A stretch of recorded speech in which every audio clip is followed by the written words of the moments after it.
çok şey var küçüğüm. Kaç zamandır yanıyor yüreğim. Sonunda yenildim hayata, tükendi. Sensiz günler geçiyor, bitiyorum. Geceler yangın aklım var. Nedenim yorgun gündüm virane. Bizimki masal gerisi hikaye. Bilmem ki nasıl düştüm bu hale.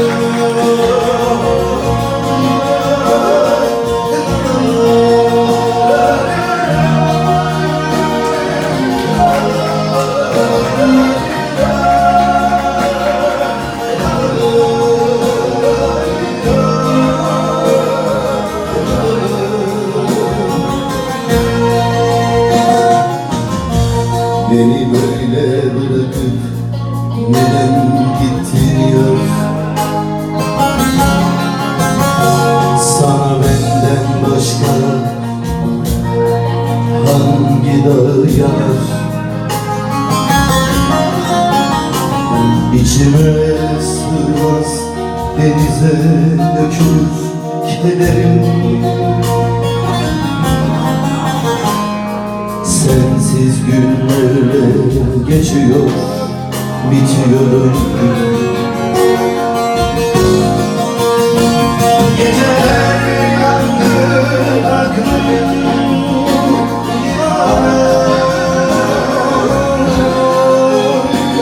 nedenim yorgun gönlüm yarane.